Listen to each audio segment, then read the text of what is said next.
Well, Northwest Arkansas is one of the fastest growing regions in the country. We say that all the time. And with that growth comes for a rising need for support across businesses, workforce, and infrastructure. And we've got President and CEO of the NWA Council, Nelson Peacock, joining us with more. Good morning. Hey, morning. Thanks for hanging out with us. Thanks for having me. Of course. Absolutely. So before we start, can you just kind of give us a quick overview of who you guys are at NWA Council? Yeah, so the Northwest Arkansas Council is a collection of primarily business leaders across Washington and Benton counties, really that come together to collaborate, try to build a better region, mainly for economic prosperity, but also to build a better quality of life. Yeah. And you all are always so busy. Obviously, you have tons of things in the works, tons of things that you've accomplished in 2025, but you do have an event coming up, right? What do we need to know about that? We do. As part of our regional growth strategy, it's called Growing Home NWA. Really, how can we help all the cities work together to build a more collaborative region, try to address some of the impacts of growth, traffic, et cetera. We're having Joe Minicozzi at Urban 3. He's going to be at the Fayetteville Public Library tomorrow at 3 o'clock. Joe's firm is an expert on helping city leaders understand the financial consequences of the types of developments that they allow to be done. So you want to make sure that you have sustainability fiscally so that you can keep costs low for everyone. And different developments have different cost footprints. And so Joe will really walk the public through some of his findings from cities across the country. Yeah. That's good to know, because I feel like that can be kind of confusing and we don't know what we don't know. That's right. That's right. Yeah. Well, it's primarily for city leaders to understand this, Yeah. but also the general public, because what they believe, what they feel really helps drive the political narrative on what gets approved and what doesn't at city councils. Yeah, Important. that makes sense.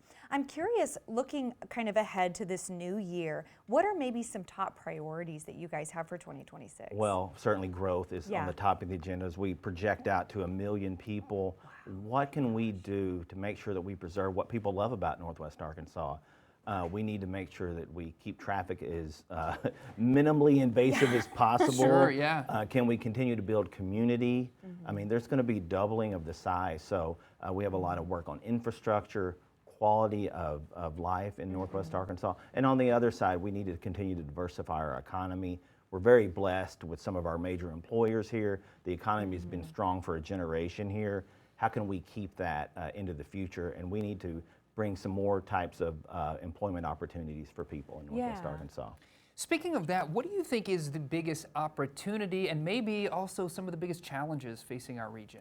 Yeah, I think it's really what I said. I think the decisions that our city leaders and county leaders make, state leaders and others, over the next couple of years will really tell us the kind of region that we're going to have in, say, 20 years. Yeah. Infrastructure investments take a long time. Highways take a long time to build.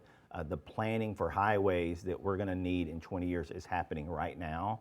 Can we get those funded? Can we make the best decisions possible, because they will have long-term ramifications? That's so interesting, to think about that you're planning now for what's going to affect citizens of Northwest Arkansas in 20, 25, 30 years. Totally. Yeah. I'm curious, I'm sure people at home are wondering this, and I'm sure you get this all the time. What are maybe some concrete steps that you guys that are being taken to ensure, like you said earlier, that NWA stays livable as it just grows? Yeah, a prime example right now is the council has partnered with the Department of Agriculture to do a wastewater study. There are cities within our region that have building moratoriums because of lack of access to wastewater treatment. How can these cities work together better? And this has really impacted some of our smaller communities. And so how can we make them work together? How can it be efficient? We keep people's rates low. We keep the economy, keep everything moving forward the right way. The other thing that we're trying to do is really prevent the level of sprawl that we have out into our rural areas. The number one thing that people love about Northwest Arkansas is the green space that we have.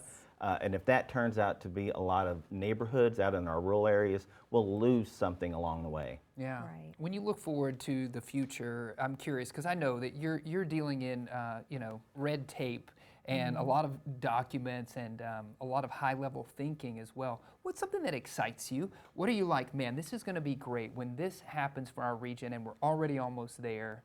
What is that for you? Yeah, there's a lot of things. We've really been excited about the healthcare work that we've done, what has happened with the Alice Walton School of Medicine. Yes. That all started with a study that the council published back in 2019. And so that set the trajectory for us in healthcare. So there are similar things like that with growth strategy. We're going to be proposing that all of these smaller communities really invest in their downtown squares. One of the things that we've learned is that people are feeling a loss of community as they have to drive between different towns. Right. So how can we make sure that they can stay close to home? And then also, how can we make sure that we have affordable housing close to where people work? Yeah. We don't want teachers, firefighters, and others having to commute 30, 45 minutes. And so it excites me, the opportunity that we have, given where we are in our growth trajectory, and we're fortunate enough to have enough national experts coming here to help us understand the consequences of choices that we make. And so I think we'll make some good ones, and I'm hopeful that we will. Yeah, Oh, we I are bet. too. Yes. Thank you for Thanks, joining us Nelson. today. Thanks for having me. Yeah, it's an exciting 2026 ahead. It really is.